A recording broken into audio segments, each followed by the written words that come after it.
Boa tarde a todos vocês, como vocês estão? Vamos continuar nos estudos da magia planetária. No último vídeo eu postei falando sobre as horas planetárias, né? E os cálculos das horas planetárias. Tenho lá um vídeo falando de correspondências importantes dos planetas para a prática da Goetia, beleza? Então nós vamos estar aqui hoje continuando com a interpretação para a gente começar a entrar em assuntos mais peculiares, tais como o assentamento planetário e a invocação do astro, né? Porque todos os rituais eles falam de invocação. O que é essa invocação? Aí a gente chega numa parte mais prática. Vamos lá. Todas as instruções sobre regimento planetário são cruciais para entender a magia prática associada aos astros, que, como vimos, ditam o destino e o percurso da matéria. Através de Iamblico, vemos que a alma dos deuses possui uma forma circular, enquanto a alma humana, que é representada pelo processo cabalístico de decaimento, possui uma forma anatrópica, o que, quando passa por processos de teurgia, a mesma é arredondada e possuída pelos deuses, através do Oxema. Iamblico também identifica os astros como santuários visíveis. Então vamos entender isso aí, né? Eu vou ler aqui a citação de Iamblico. Muito simples, meus irmãos. Para Iamblico, os deuses têm a alma em formato circular. E Iamblico vai dizer que quando nós elevamos a nossa alma, quando por processo teúrgico chegamos a um novo nível de ascensão, a nossa alma, que é anatrópica, tem esse formato humano, ela é arredondada, né? Ela tem uma energia esférica, né? Para Iamblico isso é interessante, porque quando ele chama os astros de santuários visíveis, vai ser um dos espelhos de Iamblico para o formato das almas divinas, beleza? Então, o que acontece com a nossa alma na teurgia é que ela se arredonda e se torna familiar à alma dos deuses. Se tornando familiar à alma dos deuses, através do arredondamento, os dois podem se tornar um só e ser compatíveis um com o outro. É interessante porque a alquimia ela é resumida naquele que altera os padrões de coisas parecidas. Cornélios Agripa deixa claro, não me recordo muito bem o capítulo, mas está por volta da página 100 a 120 ali. E ele fala que a alquimia ela transmuta o parecido. Então ele vai dar o exemplo que normalmente se separam as propriedades químicas dos metais para que transformem os metais em ouro, né? Então não é transformar planta em ouro, transformar bermuda em ouro, é cristal, metais, transformam uma matéria em uma matéria de mesma essência, né? Então por isso que nosso Oxema, que é a nossa alma, né? Nosso Oxema pneuma, a forma com que os deuses vão se conectar com a gente, ela vai precisar possuir esse formato arredondado, porque assim vai entrar em contato similar, né? Vai entrar com uma aparência similar com as almas dos deuses, e os dois vão conseguir entrar em proporções iguais. Assim, vai acontecer um processo que a gente chama de invocação, quando um adentra o outro. No terreiro, nós chamamos isso de incorporação. Vamos ler a citação de Iamblico. Os astros eram veículos dos deuses encósmicos, que por sua vez eram veículos dos deuses hipercósmicos. Os corpos celestes eram santuários visíveis do nous demiúrgico. E para se unir a estes deuses, a alma precisava recuperar a forma circular do veículo, que possuía antes da encarnação, exatamente o que eu expliquei. Em termos esquemáticos, a queda da alma do nous era equivalente à sua perda de circularidade, né? Então a nossa queda, o anatropismo, acontece porque nós caímos no processo cabalístico, né? Nós estamos na parte mais baixa da cabala. Não é nem submundo e nem sefirótico. Nós estamos na parte que recebe as influências dos dois mundos, né?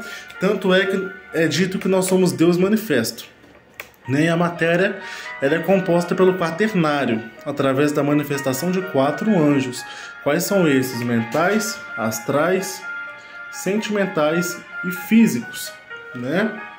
Através dos quais nós, possuindo todos eles, internamente e externamente, acessamos através do pensamento, que nós vamos chamá-lo de Yesod, ou o filtro, todas as 9 sefirotes, ou o reverso, todas as 9 quilífotes, né? Então, os nossos pensamentos, as nossas emoções já nos transportam por todo esse viés, por todo esse ambiente, né?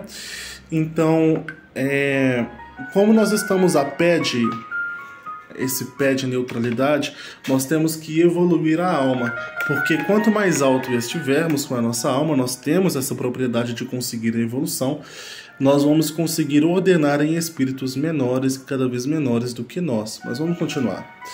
Em termos esquemáticos, a queda da alma do Nous era equivalente à perda de sua circularidade. A correlação entre o movimento circular e o divino era um topos recorrente nos diálogos platônicos, né?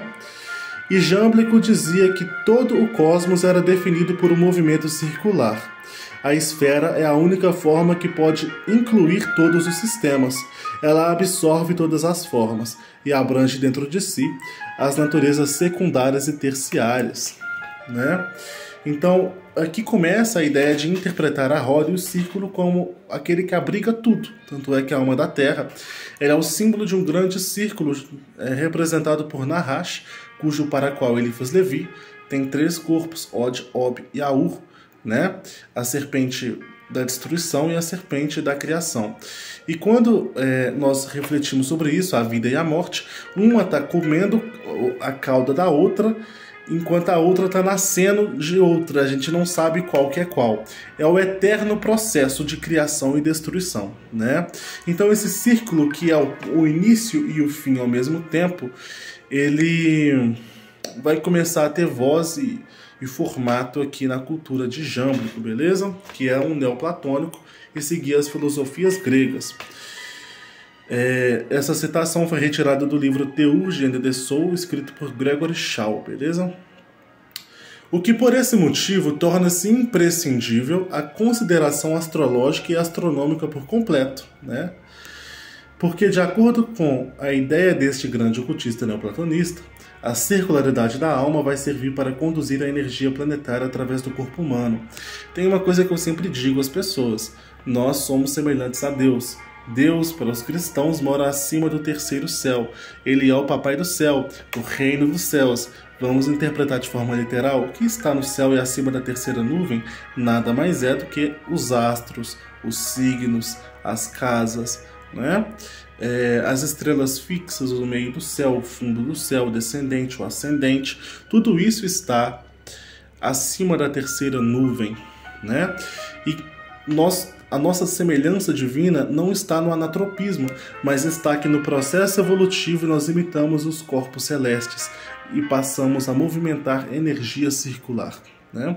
Então, esse vai ser um dos motivos por qual é tão necessário e imprescindível a colheita dos materiais corretos, a utilização completa das correspondências, né, para que a nossa alma realmente, através de materiais que tenham o assentamento planetário daquele astro, receba um fluxo energético que arredonde ela ao processo, né, de evolução da alma, para que ela possa fazer uma invocação, uma junção divina entre ela e a esfera desejada. Por exemplo, entre a minha alma e a alma de Geburah, né?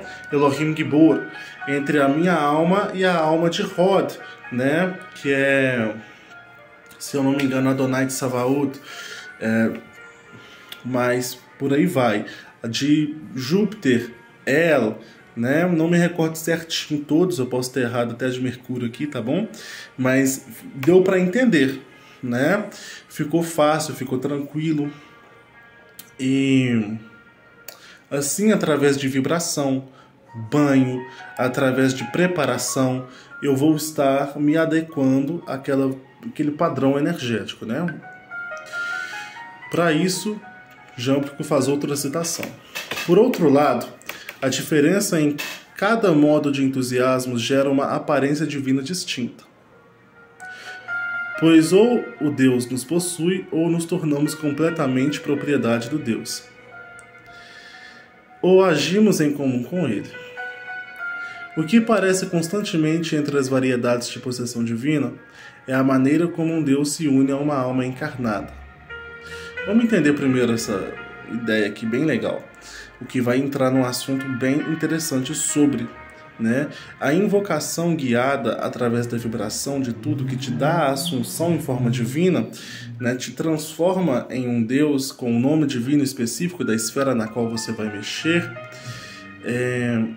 te dá influência sobre aquela espiritualidade daquele lugar, né, daquela sefirote, daquela habitação, daquela cadeia hipotática do cosmos, né? Então aqui nós vemos um claro exemplo do que Eliphas Levi traz no seu texto chamado A Magia da Serpente, né? Onde você deve pisar sobre a cabeça da serpente, ou seja, dos desejos. Pise na cabeça dos seus desejos. Eliphas Levi, no Grande Arcano, ele traz uma incrível reflexão. Ele diz: faça o contrário daquilo que você deseja injustamente. E é um paradoxo, eu sei, isso ele dizendo ainda. Mas aí atrai a plenitude, o seu desejo é realizado, né? Então, resistir é uma das chaves de dominar, saber usufruir. Então, ou você se torna completamente superior, completamente servo, ou age com. Alguns momentos agir com vai ser necessário. Por exemplo, evocações, nós agimos com, né, a divindade. E no processo ligatio, no processo da comunicação, nós agimos como se aquela divindade, aquele demônio, ou seja, o que for, fosse a nossa propriedade. Lá, interessante que nós vemos isso na magia olímpica de Agripa, quando ele diz lá nos aforismos, não hesite em usar de um espírito seu servo, né? Mas sempre clamando ao nome divino. Mas vamos lá. Significativamente, Jâmblico diz que sua conjunção se dava de forma circular, em cúpula, nos sonhos. Às vezes, um pneuma incorpóreo intangível circunda aqueles que estão deitados, de modo que não há visão dele, mas sua presença é sentida por uma consciência sensível. Ele soa como um vento impetuoso quando entra, permeia tudo sem nenhum contato e realiza atos maravilhosos que conduzem à libertação das paixões e da alma do corpo, né? Olha que interessante. Então, através dos sonhos, quando a gente lê Cornélio Agripa, que também é um personagem que lê Jâmblico, ele fala um pouco sobre a magia e do elemento ar. E no elemento ar, de acordo com Cornélio Agripa, ele vai dizer que o elemento ar é que traz a energia dos astros, é aquele que é responsável em pairar as intenções mágicas, aquele que traz para a gente a manifestação, aquele que é encarregado em trazer as influências energéticas. E quando você está dormindo e surge um vento impetuoso, com o vento impetuoso ele diz sobre Roizomenos. Roizomenos para Jâmblico é o som do universo, o som oculto emitido pelo universo. Então ele não está falando de um simples som de vento soprar. Ele está falando das influências astrológicas, das influências divinas e planetárias, porque para ele planetas não são só planetas, são seres com corpo e alma em formato humano, claro, mas vamos falar assim, realmente almas e espíritos, né? Com escolhas. E esses astros vão emitir um som oculto chamado Roizomenos, que através desse som vai emitir a influência deles para nós, né? Então, através daí, a alma de quem está dormindo faz as suas viagens astrais e evolui o seu Oshema Pneuma, né? Interessantíssima a tese de Jâmblico. Quando entra, permeia tudo sem nenhum contato, realiza atos maravilhosos que conduzem à libertação de paixões e da alma e do corpo. Quando diz paixões, tem até uma frase legal no De Magos. De Magos é um sistema mágico feito por Francis Barrett, praticamente 200 anos depois da morte de Agripa, né? Baseado nas teses de Agripa e Tritêmios. Ele cria um sistema mágico para as inteligências e para os espíritos, né, planetários. E ele diz no começo do livro, se eu não me engano, para a página 28 ou 30, que as paixões são desejos infernais, né?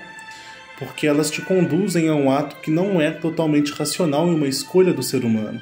Elas te conduzem a um ato impensado, né? Então eles vão chamar esse ato impensado de influência espiritual, porque para Jâmblico tudo é espírito. E para Cornelius Agripa também, porque são magos animistas, tá? Onde a presença espiritual ela é contida. Então, para Cornelius Agripa, para quem quer entender Cornelius Agripa e quer entender Jâmblico, tem que entender que até mesmo o olhar é um espírito.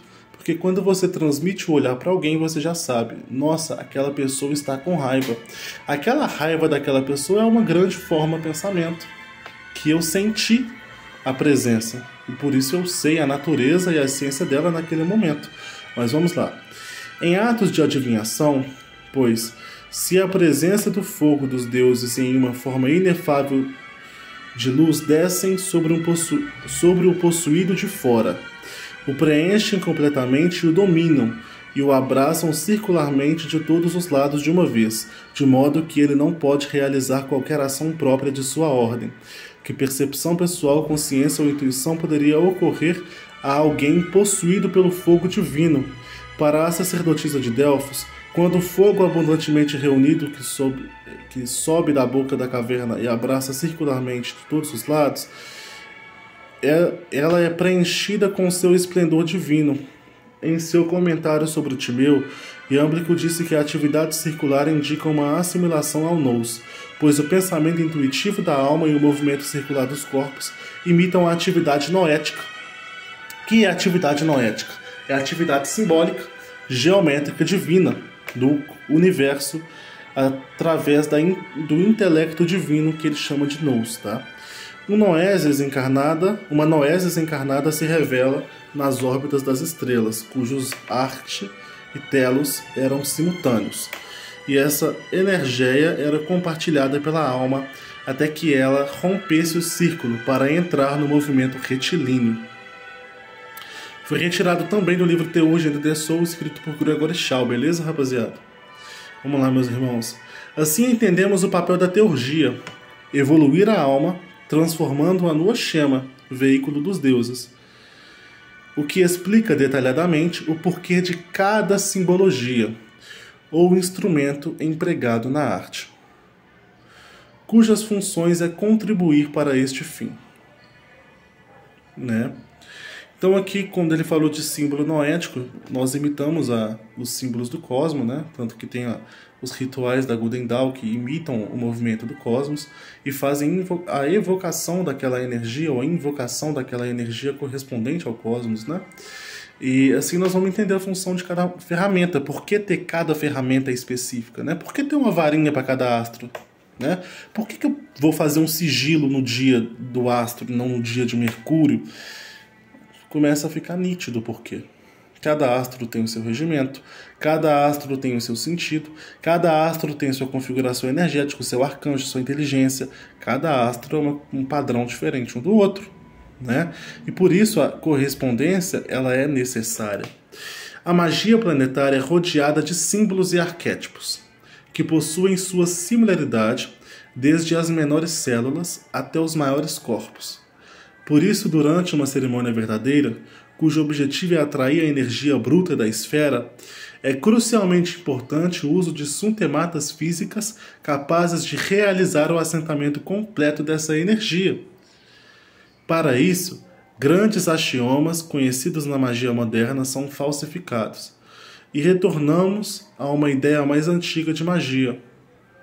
buscando de fontes mais bruscas, como os PMGs, o Higromanteia e o Tratado de Filosofia Oculta, de Cornélios Agripa. A importância deste último é ser o protagonista e o progenitor da magia planetária, que conhecemos na contemporaneidade, trazendo a prática com os Kamias e a sigilização da inteligência e dos espíritos planetários através da gematria do nome e da numerologia do astro. Beleza? Então aqui Cornélios Agripa ele vai ser o responsável por trazer a prática da magia planetária que nós conhecemos hoje, né? Que vai ser adaptada por Francis Barrett.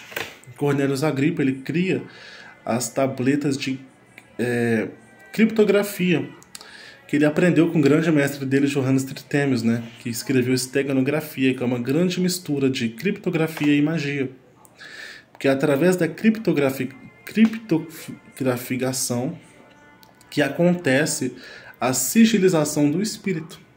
Assim surgiram os sigilos da Goetia, por exemplo, no livro de Trithemius, que foi perdido, né? Que é o Antipalos. Mas futuramente a gente vai achar um livro que está contido nele, a Goetia do Hud, né? Se eu não me engano é a Goetia do Hud, que é o Liber Malorum Spiritum, que vai citar o Antipalos, né? E Cornélios Agripa vai criptografar esses nomes nas tábuas mágicas planetárias chamadas de Kamias, que são quadrados mágicos planetários que recebem a influência numérica perfeita daquele astro, né, ligado à sua Sefirot, e vai ter que todos os números somados, tanto na vertical, na horizontal e na diagonal, em qualquer direção, vão dar o mesmo resultado, e que o número total de tudo vai ser o total do quadrado, e que o número da linha vai ser a constante, né? Os Kamias nada mais são que quadrados planetários, subdivididos na mesma quantidade que corresponde ao número ligados ao corpo celeste. Então, por exemplo, Marte está em Geburah, casa 5, então são 5 por 5. Júpiter está em Hesed, casa 4, então 4 por 4. Né? Continuemos. Onde a soma na vertical, na horizontal e na diagonal vão dar o mesmo resultado, representando a constante, enquanto a soma de todo o quadrado vai representar o seu total. Né? A ordem dos planetas é selecionada a partir do heptagrama planetário de Cornélios Agripa, construído em ordem cabalística, como dito no capítulo da Cosmovisão de Papos. Já explicamos aqui, tá bom? Onde também o sigilo das entidades é construído com a gematria idêntica ao total, à constante ou ao número limite de cada quadrado mágico, tanto do espírito quanto da inteligência. Então, interessante ele falar isso aqui, porque no caso, né? Porque aqui está dizendo que os sigilos da inteligência nada mais são do que uma gematria, tá? Feita e desenhada no Kamiya de um nome que dava exatamente o valor daquele Kamiya. Então, por exemplo, nós vamos ter aqui Saturno, né? Agiel e Zazel. Agiel a inteligência e Zazel o espírito de Saturno. Agiel vem de Agial, né? A tem valor 1, G tem valor 3, I tem valor 10, A tem valor 1, L tem valor 30. O resultado vai dar 45, tá? E o espírito Zazel também vai ter o resultado 45 da sua gematria. Coincidentemente, tá? O valor do total do Kamiya de Saturno, vai ser 45. Vamos continuar. A inteligência de Júpiter, Jophiel, e o espírito Ismael. A gematria do nome de Jophiel, que vem de Ifial, né, Irfial, vai dar o resultado de 136.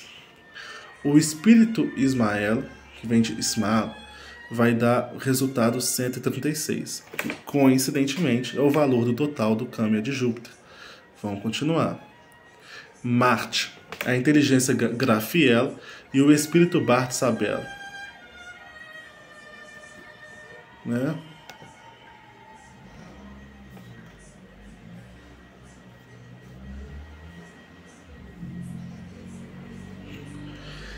Graphiel vai dar a gematria exatamente 325 e Bart Sabel 325, que é, coincidentemente, o valor da total do câmbio de Marte. Então já deu para entender que é totalmente matematicamente construído para aglomerar a energia completa do astro, né? Então, aqui nós concluímos, dadas as importâncias, né, da magia prática, a introdução da invocação planetária e um pouco dos fundamentos dos Kamias, tá joia? Lembrando, o material ainda não está pronto, já tem 102 páginas. Esse é o vídeo que eu queria postar hoje para vocês, tá? Então fiquem atentos, já já sai mais vídeo.